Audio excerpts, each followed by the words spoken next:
1923 yılında Türkiye Cumhuriyeti'nin de kurulmasıyla birlikte Türkiye'ye göçler hız kazandı. Türkiye'ye giderken arazilerini satanlar oldu.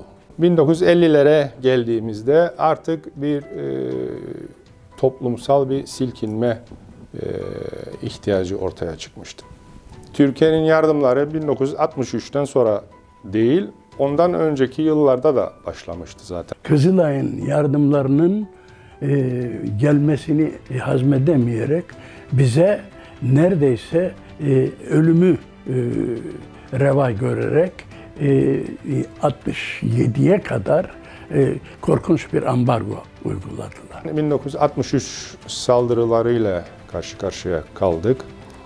Bunların sonuçları çok ağır olmuştu. Yani Kıbrıs Türk toplumu açısından 103 köyü terk etmek durumunda kaldık. 25 bin kişi göçmen durumuna düştü. 55 bin kişi işsiz ve yoksul bir durumda. Ve büyük ölçüde de Kızılay yardımlarına muhtaç şekilde yaşamaya başladı. 63-74 yılları arasındaki Kıbrıs Türk kayıplarının parasal değeri 25 ile 35 milyar dolar civarındadır. Yani bu korkunç bir rakamdır. Yani 63 saldırıları olmasaydı ve normal bir gelişim olsaydı biz iki toplum paralel bir şekilde gelişmiş olacaktı ama ona olanak sağlanmadı. Kamuya bağlı ellerinde zaten 3 tane önemli enstrüman vardı. Bunlardan bir tanesi EFKAF. Diğeri de işte ETİ teşebbüsleri idi. Bir de kooperatif vardı tabii. ETİ bir ticari şirketti. Toplumun ihtiyaçlarını ithal etmek üzere kurulmuştu. İhtiyaçlarımızı özel sektörde o güçte mali imkanı olan tüccarımız olmadığı için ETİ diye bir şirket kuruldu. Kıbrıs Türk toplumunun o enklav dediğimiz o kapalı döneminde kurulan şirket statüsünde ETİ işletmeleri, teşebbüsleri diye kurulan şirket statüsünde bir kurumdu. Esas temel kuruluş amacı Türk toplumunun temel gıda maddelerinin fiyatlarını belli bir düzeyde tutabilmek ve istikrarını sağlamak. ETİ her türlü ihtiyacımızı karşılıyordu ve en sonunda hatta bazı ajentlikler aldı. Özellikle 74'ten sonra ETİ bu amacından saptırıldı. Nasıl saptırıldı? ETİ örneğin mesela gümrüksüz duty free satışlarına girdi. Maliye Bakanı olduğum dönemde ETİ hakkında bazı dedikodular çıkmaya başladı. Ve hiç unutmuyorum Denktaş'ın başkanlığında Koca Özal Sarıca'yı, rahmetli kardeşimizi hesaba çektik. Özal kendini temize çıkaramayınca böylesine değerli bir arkadaşımızı, yakın aile dostumuzu bile mecbur kaldık ve görevden aldık. Değişen ekonomik şartlar, ETİ'nin zaten rekabet edebilirliğini kaybetmişti. Sermaye sıkıntıları yaşandı. Dolayısıyla öyle malum veya kaçınılmaz son geldi yani.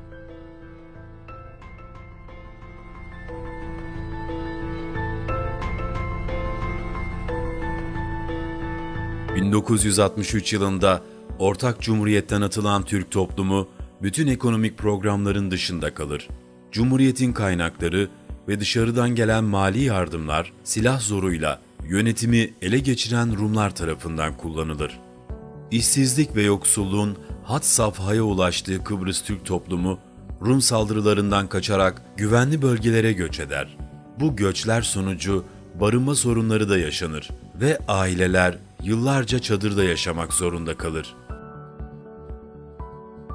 Bakınız yani 1963 yılından itibaren Rum tarafı ki hükümet koltuğunu silah zoruyla gasp etmiştir.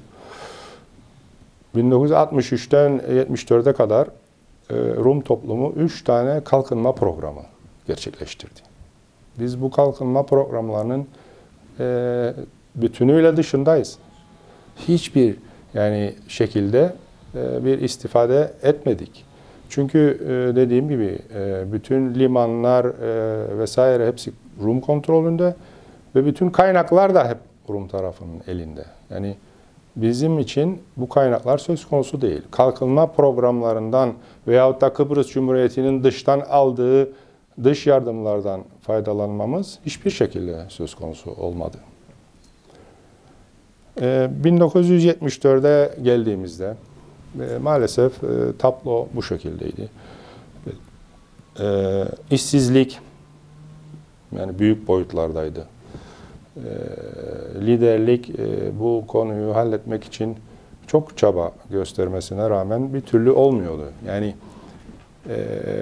ekonomik baskılar devam ediyor, kısıtlamalar devam ediyor ve göçler devam ediyor.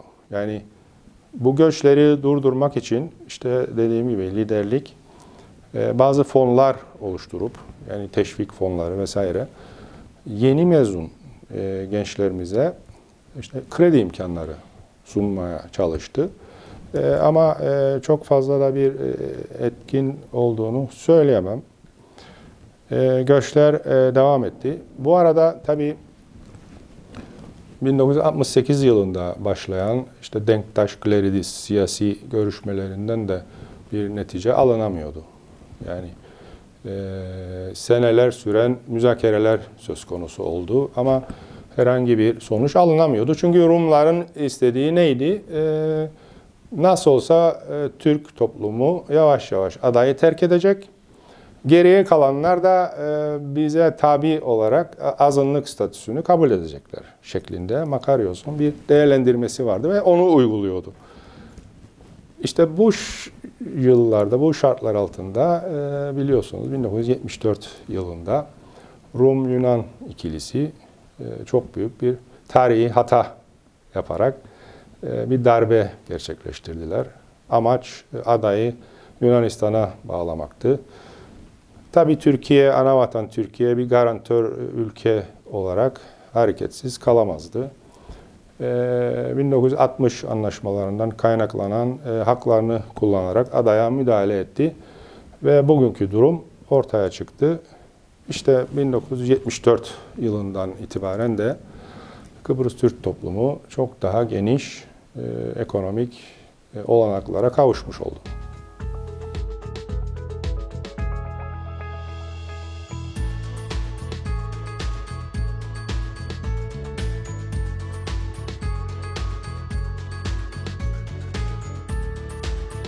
...1974 yılına gelindiğinde ise yıllarca siyasi ve ekonomik baskılar altında yaşayan Kıbrıs Türk halkı büyük yatırımlar yapabilecek özel teşebbüs sermaye birikiminden yoksundur. Üretim ve istihdam yaratacak büyük projeler ancak Kıbrıs Türk yönetimi öncülüğünde ve Türkiye'nin desteğiyle gerçekleşecek ve Kıbrıs Türk ekonomisine katkı sağlayabilecektir.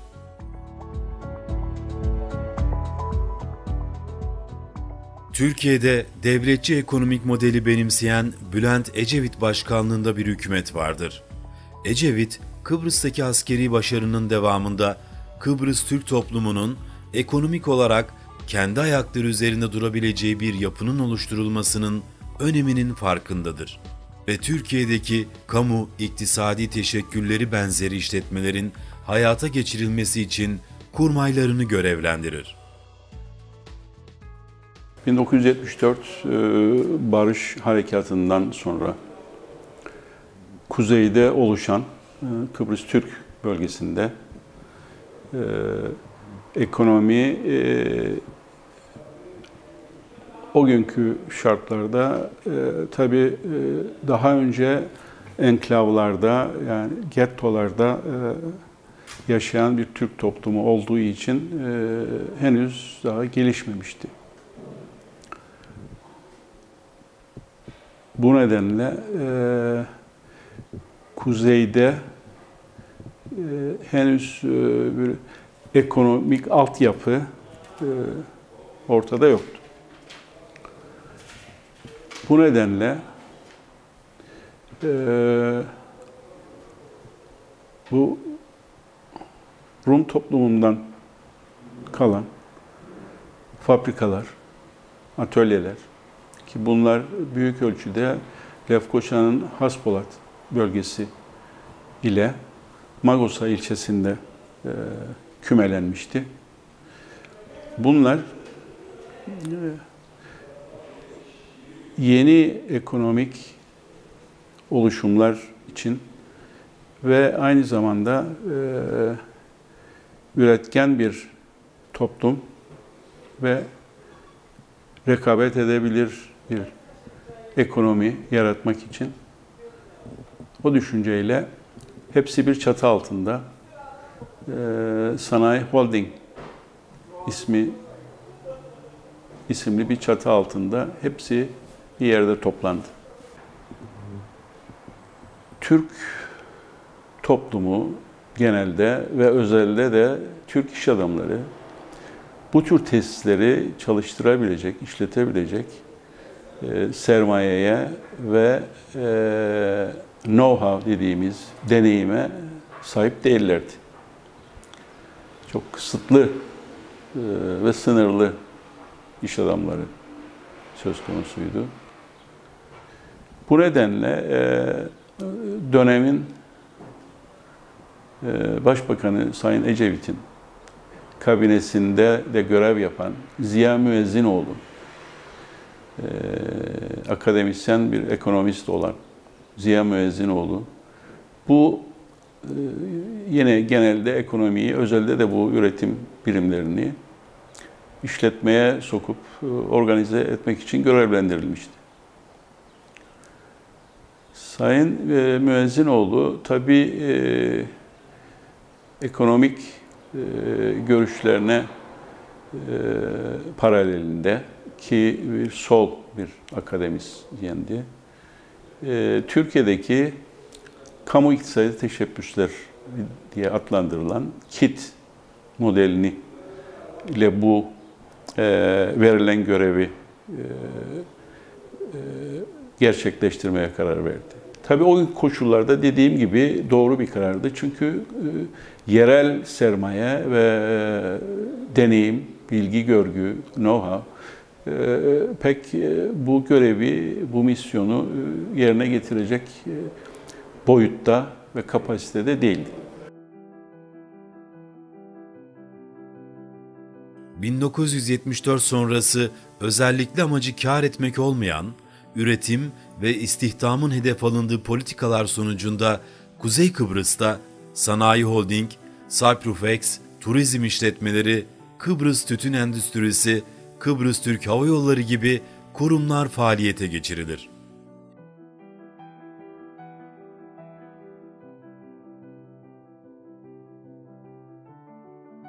Sanayi Holding, 1974 sonrası Kuzey Kıbrıs'ta kurulan en önemli işletmelerden biri olarak onlarca üretim tesisi ve yüzlerce çalışanıyla Kıbrıs Türk ekonomisinin adeta lokomotifi olur. 74 sonrası kurulan kitler Sanayi Holding, turizm işletmeleri, Kıbrıs Tütün Endüstrisi, alkol işletmeleri Magosa'da, Cyprufex, narenciye şirketi, Kıbrıs Türk Hava Yolları ve bir de gemi şirketi, denizcilik şirketi. 7 tane tahmin ediyorum KİT kurulmuştu. Bunların %50 hissesi Maliye Bakanlığı İnkişaf Sandığı'na aitti ve Maliye Bakanlığı nakit bir para koymadı. Kalan makine ve ham maddelerle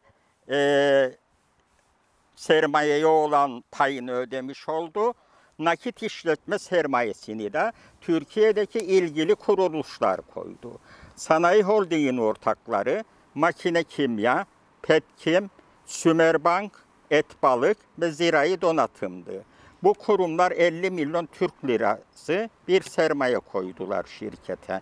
Ve şirket böylece fasıl 116'ya göre, tabii İngiliz yasalarına göre hükmü şahsiyetini kazanmış oldu Sanayi Holding ve diğer kitler de bu şekilde kurulmuş oldu.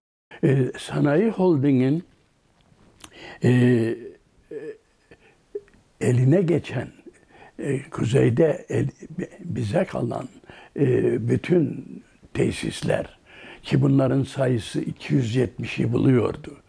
Küçükleri tahsis etmeye başladık. Küçük ve birkaç kişilik kurumları, kuruluşları, iş yerlerini, ama büyükleri 270'e varan bu büyükleri devletin eliyle yönetme prensip olarak kabul edildi. Sebebi hem finans meselesiydi, ikincisi deneyim meselesiydi.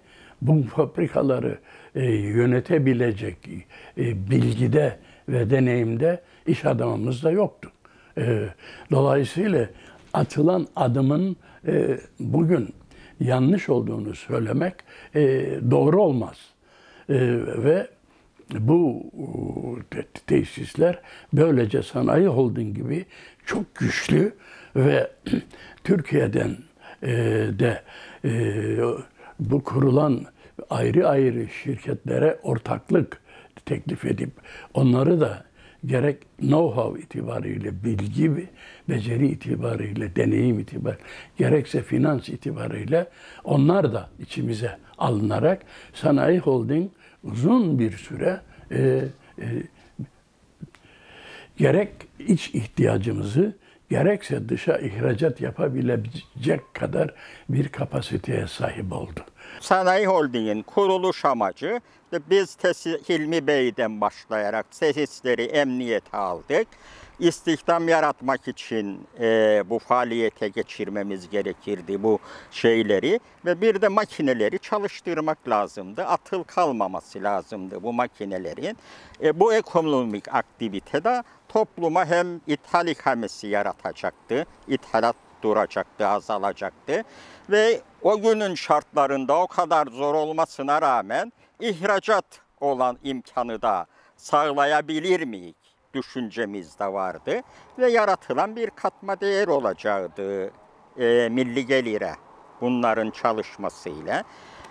Ben sanayi dairesinde çalışırken 76 yılında Sanayi Holding Yönetim Kurulu'ndan Macit Bey ile Sümerbank temsilcisi Naci Tuncer Bey beni ziyarete geldiler ve benim Sanayi Holding'in yönetim kuruluna katılmamı istediler. Ben dedim ki bundan benim bakanımın veya müsteşarımın haberi var mı? Onlar var dediler. Ama Tuncer Arifoğlu Bey o zaman ya bakan ya müsteşardı. Tuncer Bey'e telefon ettim. Dedim durum böyle böyle, beni Sanayi Holding'e çağırıyorlar. Nedir durum? Yücel dedi Bakanlar Kurulu kararı alınmıştır. Yarınki toplantıya koş git dedi bana. Ben de böylece Sanayi Holding'e yönetim kurulu üyesi olarak adım atmış oldum. İşin ilginç tarafı Sanayi Holding'in genel müdürü rahmetli Orhan Alışlı Bey benim Orta Doğu'dan kalkülüs, matematik hocamdı. Yani hoca talebe yönetim kurulunda birlikte olduk. Bu hoş bir tesadüftü. Ancak Orhan Bey'le aramızda idari yönden hürmette herhangi bir kusur yok hocam olarak. Farklılıklar vardı. Orhan Bey emekli bir albaydı. Amerika'da eğitim görmüştü. Çok dürüst ve fevkalade bir insandı. Ama bir harp sonrası onun görüşü burada sıkı bir disiplin altında bu şirketi yönetmekti. Yani askeri kurallara göre götürmek isterdi. Ve nitekim Güvenlik Kuvvetleri Komutanı Haspolat'ta fabrikaları ziyaret etmeye gittiğinde kapıdaki bekçi arkadaşımız merkezden izni yoktur diye sokmadı komutanı bölgeye. Ve o da takdir etti bu durumu ve geri döndü.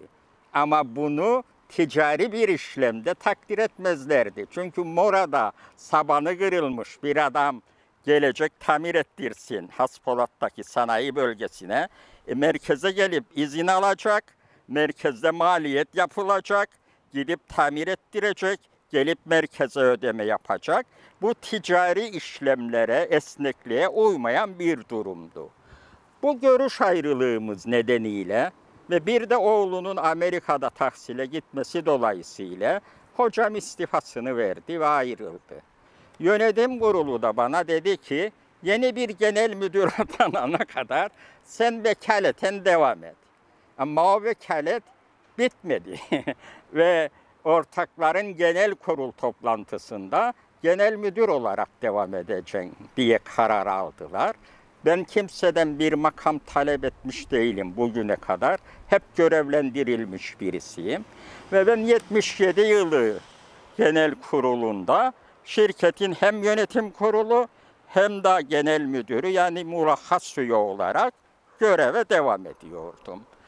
Bu noktaya geldiğimde şirkette temel bir değişiklik yaptım. Çünkü şirket coğrafi bölgelere göre ayrılmıştı. Lefkoşa bölgesi müdürlüğü ve Mausa müdürlüğü. Ben bunu coğrafi ayrımı fonksiyonel ayrıma çevirdim ve grup müdürlüklerini kurdum. Plastik grup müdürlüğü, metal grup müdürlüğü, gıda, kimya ve tekstil. Böylece herkes yaptığı işi daha iyi bilecek, daha iyi konsantre olabilecek ve daha verimli olabilecekti. Bunu tek başıma yapamazdım. Petkim'in Amerika'dan mezun olan ve doktora yapmış organizasyon müdürü arkadaşı davet ettim ve 15 gün burada çalıştı bunu yapmak için şirkette ve bunun faydalarını da gördük.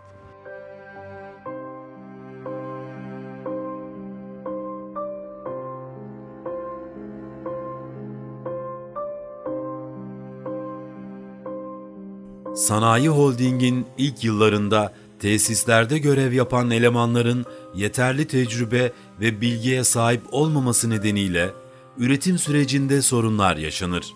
Ürünlerin piyasada değer bulması ise aşılması gereken sorunların başında gelir.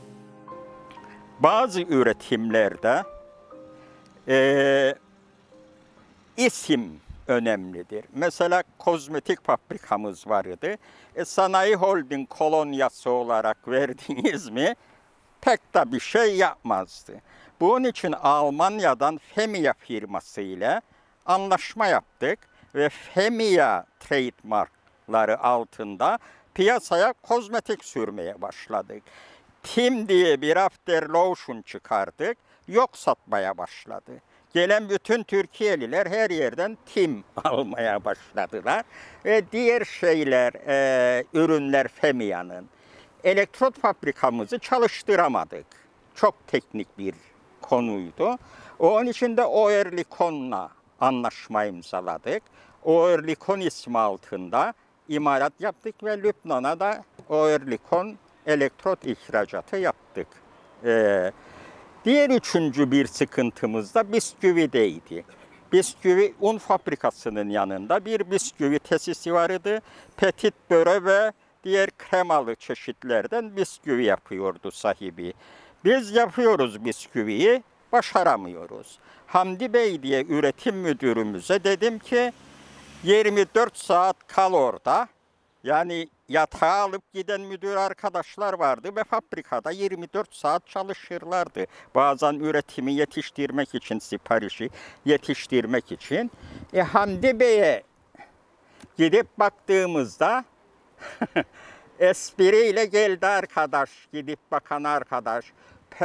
Dedi seninkiler de orada pizza, börek, çörek yaparlar, yerler, içerler. Aradım Hamdi Bey'i. Nedir Hamdi Bey durum dedim. Yücel Bey dedi. Şimdi fırını ısıtırız. Belli miktarda bir hamur olması lazım. Hamuru da yaparız. Bisküviyi de çıkarırız. Ama paketlemeye geldiğimizde orada bisküviler kırılıyor. Bunu çözemedim. Kalan hamuru ne yapacaktım? Pizza yapıp göçmenlere dağıtıyorum. Çok iyi yapan dedim ama gel. Geldi Hamdi Bey. Arkadaşlarla istişare ettik. Eti bisküvileri aradım. Eskişehir'den. Dedim ki bizim bisküvi fabrikasını çalıştırmak için bize yardımcı olur musunuz? Kardeşim dediler, biz Kıbrıs'a eti bisküvi satarız. Gelip orada tesis mi devreye koyacağız? Ama bu dediğim öyle normal bir ticari olay değil. Bu şehit kanı, gazi kanı, şehit canı uğruna alınmış bir tesistir. Bunu devreye almak milli bir görevdir. Bunu bu şekilde değerlendirin ve bizim kırılıyor. Yani bir şey eksik koyuyoruz. Bir usta gönderin ki tamamlayalım. Bana dediler ki bizim acentemiz Nafi Bey hayattadır. Nafi Bey'e karşı ayıp olur. Nafi Bey bunu kabul eder mi? Ben dedim Nafi Bey ile görüşürüm. Nafi Bey ile görüşmeye gittim. Hürmetlerimi iletirim kendisine. Nafi Bey bana dedi ki gelsinler, yapsınlar. Ben gerekirse bisküvi satmam dedi. Çok önemli bir noktadır bu. Kendisine çok müteşekkirim.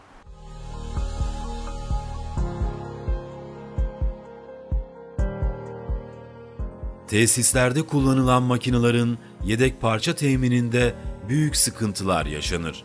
Dıştan alımlarımızda da Fransızlar bize epeyce zorluk çıkardılar. Çünkü biz torba fabrikalarını devreye aldık. Arkadaşlar gitti Saddam Hüseyin'den 1 milyon çuval sipariş aldılar ihale yoluyla. Türkiye'de de plastik ham maddesi olmadığı için Afyon'un fabrikası ve diğer fabrikalar bizden devamlı çuval talebinde bulunurlardı. Ve biz müşterileri sıraya koyarak, yani defensive marketing yapardık. Müşteri bize gelirdi. Bize Fransız firması Samofor bu makinelerin parçalarını vermek istemedi. Siz dedi Roma arkadaşımızın fabrikasını zapt ettiniz. Ne yüzle benden parça istersiniz? Bizim cevabımız da şöyle oldu kendisine. Siz bu parçaları vermezseniz vermeyebilirsiniz. Arkadaşınız isterse tapusu üzeri nedir? Bizim üzerimizde bir tapu yok sanayi holding olarak. Buyursun gelsin çalıştırsın. Kendisine yardımcı olalım. Gelip çalıştırmazsa biz bu fabrikayı kilitliyoruz ve ayrılıyoruz yarın. Ondan sonra bu fabrikanın başına ne gelir sorumlu değiliz.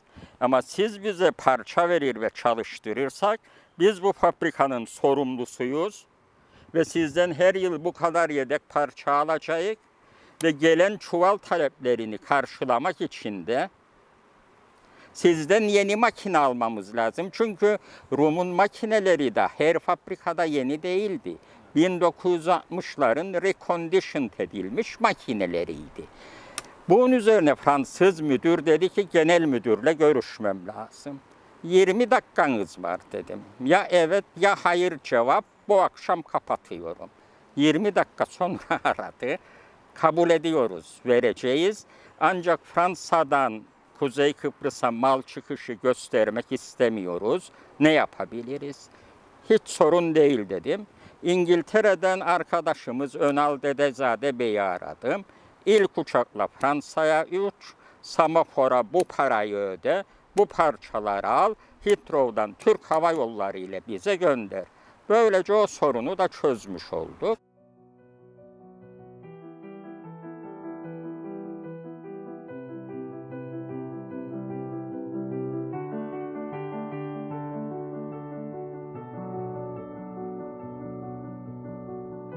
Kıbrıs Türk halkına ekonomik alanda büyük katkı sağlayan Sanayi Holding, 50'den fazla tesis ve yüzlerce çalışanıyla plastikten metale, kimya sektöründen kozmetiğe birçok alanda üretim yapar. Sanayi Holding tesislerinde üretilen ürünler bir yandan iç piyasanın talebini karşılarken önemli bir kısmı da ihraç edilir. Satışlarımızda Gima ve Ordu pazarlarına bize Kıbrıs Koordinasyon Komitesi gümrüksüz satış imkanı sağladı. Genellikle orada benim temas kurduğum şahıslar Türkiye'de, tabii orada hükümetler değiştiği için buradaki yönetim kurulu üyeleri de sık sık değişirdi. Dolayısıyla ben bütün partilerle ilişki içindeydim orada. Aydın Tuğbey zannedersem Süleyman Bey'in tayin ettiği Kıbrıs'la ilgili arkadaştı. 2 defa Alparslan Türkeş Bey kendisi bizzat Kıbrıs'ı koordinasyonunu eline aldı. Kendisiyle kahve içtim Alparslan Türkeş'le. MSP'den de Oğuz Sanasil Türk Bey ve Sümerbank Genel Müdürü olan Profesör Kemal Varol Bey vardı. Onlar bize yardımcı oluyorlardı. Makine kimya ve petkim her an yardımcıydı. Makine kimyada Mustafa Tosun Bey rahmetli genel müdür muavini, Kıbrıs asıllı Erol Yeşilada Bey, Recai Paşa bir ara Gümrük Bakanlığı da yaptı Türkiye'de. Makine Kimya Genel Müdürlüğü'nden gitmediği bakanlığa. Bu temaslar neticesinde şirketi gayet iyi bir şekilde Türkiye ilişkilerini götürüyorduk. Türkiye'deki özel sektöründe plastik ihtiyacı vardı. O zaman ithalat Türkiye'de son derece zordu. Madde ihtiyacı.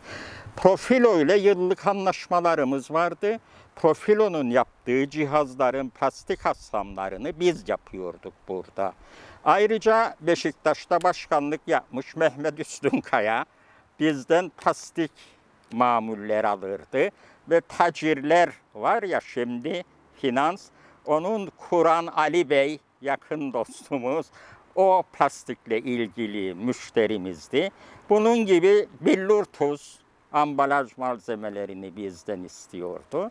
Yani Türkiye ile satışlarımızda bir problem yoktu. Almanya'ya da pamuk ipliğinden mamul, kaşarlanmış, boyanmış, havlu, tişört ve sweatshirt ihracatı yapardık.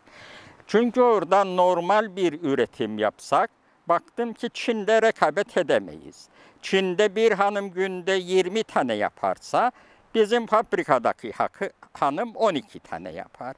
Bunun üzerine dedik ki değiştireceğiz ürünü.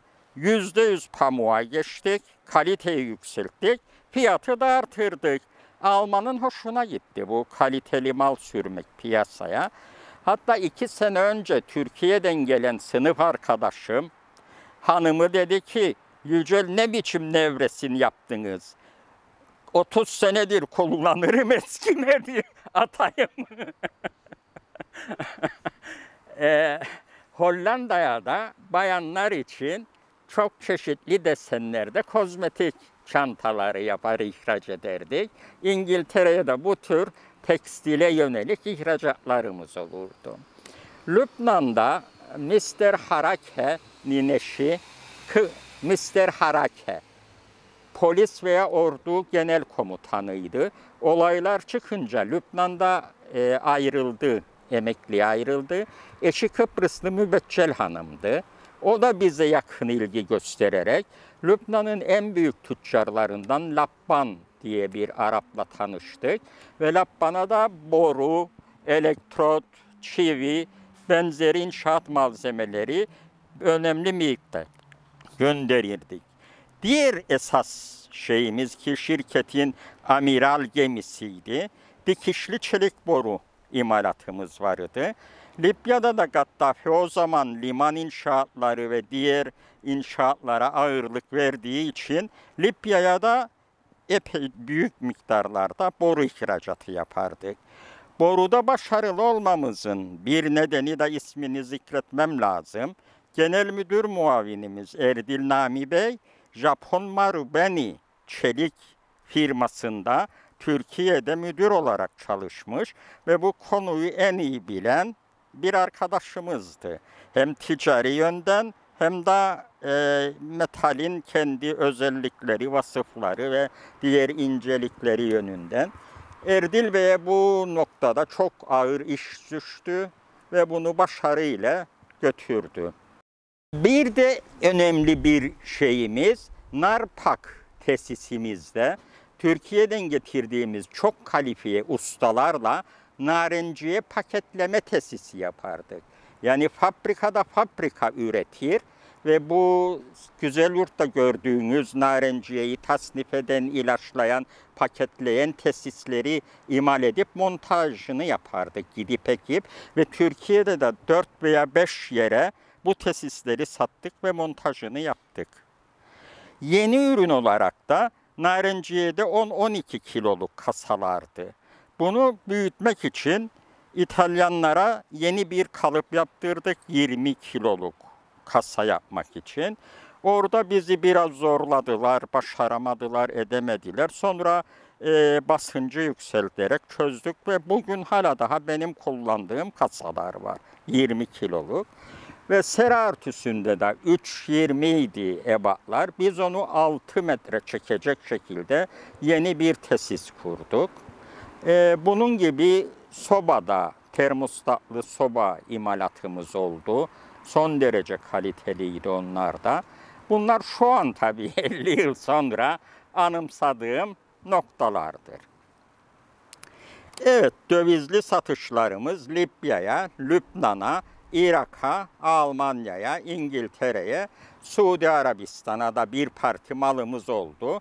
Orada da tabii çok ilginç, biraz da komik olaylar yaşadık. Gemi Süveyş'te telefon etti, malınızı Port Said'e bırakıp kaçıyorum. Niye? Çünkü Süveyş'ten geçiş paralıymış. Ben bunu hesaba koymadım. Arkadaşları çağırdık, getirin bakalım teklifleri dedik. Bunun istediği para ikinci verilen teklife uyar mı? Aradaki fark. Uyarsa haklıdır demek ki adam. Baktık ki uyar, yani yanlış hesap yapmış. Onunla biraz pazarlık ederek havale yaptık kendisine. Bu defa gemiyi götürdü. Suudi Arabistan'da yanlış yere park etmiş.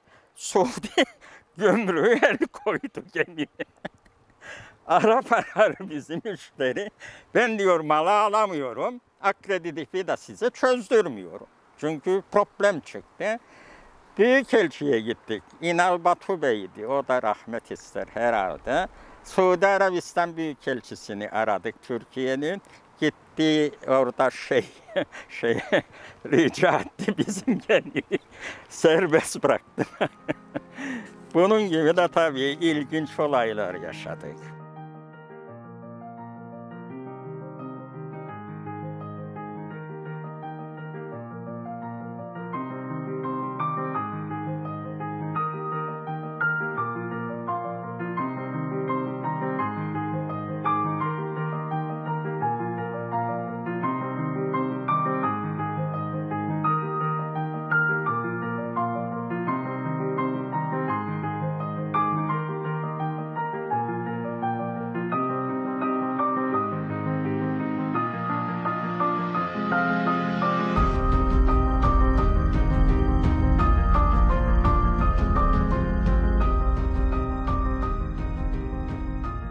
Günün koşullarına göre çalışanlarına tatmin edici bir ücret veren Sanayi Holding, sağlık hizmeti ve kreş imkanıyla da personelin ihtiyaçlarını karşılamaktadır.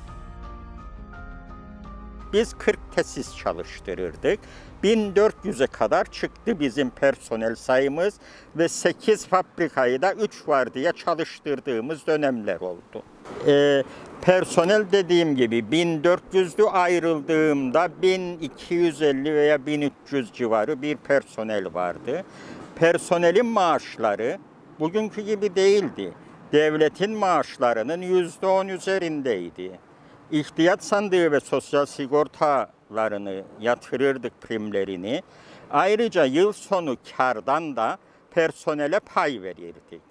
Bu maddi yönden büyük bir avantaj sağlardı ve zannediyorum bayramlarda da az bir miktar bayram harçlığı olarak bir şeyler veriyordu. Ama buna ilave olarak sosyal yönden de Haspolat Sanayi Bölgesi'nde devamlı mütehassı yani uzman bir dahiliye doktorumuz vardı. Benim köylüm Mehmet Yiğitoğlu ve orada 12 saat görev yapardı. Biri hastalandığında hastaneye gitmesine gerek yoktu. Mehmet'e gidip ilk önce tedavisi yapılabilirdi. İş kazaları konusunda da Kıbrıs'ın çok muteber bir zatı olan ailece Doktor Fikret Rasım Bey, ilk başhekimimiz, 63'te olaylar başladığında ve hastaneler ayrıldı. İlk başhekim Fikret Rasim Bey'di. Lefkoşa'daki surlar içerisindeki hastanede. Fikret Bey emekli olmuştu ben görevdeyken. Ama Fikret Bey'in bir de iş ve işçi sağlığı yönünde uzmanlığı vardı. Dolayısıyla ben Fikret Bey'den rica ettim.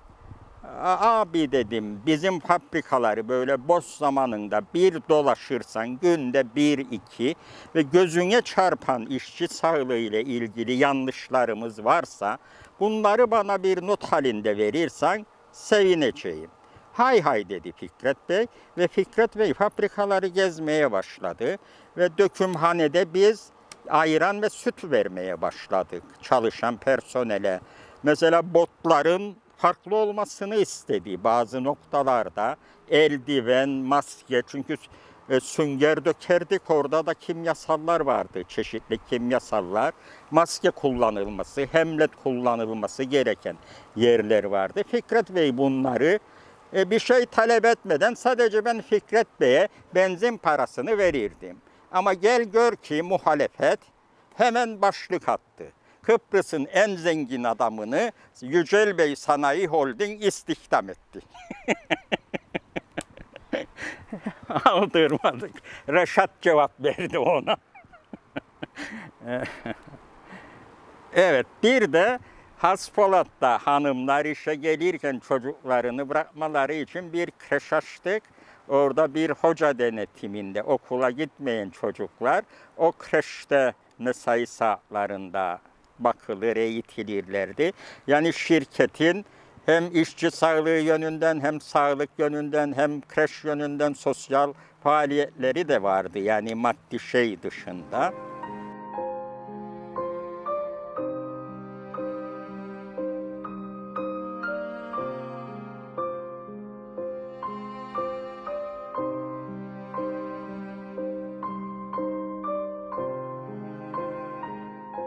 Sanayi Holding, özel sektöre öncülük ederek özel müteşebbislerin yetişeceği bir okul görevini de üstlenir. Sanayi Holding üretim konusunda, sanayi sektörü konusunda bizim insanımıza bir okul gibi, bir yetiştirme yeri gibi oldu. Ve gerçekten de o konuda, yani zamanında Sanayi Holding'de çalışıp bugün aynı doğrultuda kendi işini yapan pek çok insanlarımız var. Sanayi Holding'in işte 81-98 arası sürecinde orada bilfiil çalıştım. Yönetici olarak, en son yönetici olarak ayrıldım. Bu fabrikalar bizim Kıbrıs'ın yani Kuzey Kıbrıs'taki tüm metal şeylerinin, ürünlerinin ihtiyacını karşılayabilecek kapasitede fabrikalardı. Sanayi Holding bir noktada esasında sanayinin ikinci sektörüydü ve piyasaya eleman yetiştirme için de çok faydalı hizmetler yaptı. Sanayi Holding bir okul gibiydi çünkü hiç bilmeden orada girip de sanayinin çeşitli şeylerinde, sektörlerinde, bölümlerinde bilgi sahibi, know-how sahibi olmuş insanlar var. O dönem işte bu 1975-1998 Kıbrıs'ta kamu iktisadi teşebbüsleri, yani karma ekonomi mi derler, işte kamu iktisadi teşebbüslerinin çok faydalı, çok verimli çalıştığı ve piyasaya gerekli şeylerin üretildiği bir dönemdir. Kapatılması yanlış idi, belki revize edilebilirdi ama bunun yanında gene de piyasaya know-how'ı, bilgili kişilerin iyileştirilmesinden dolayı ben de kendimi oradan şanslı addediyorum.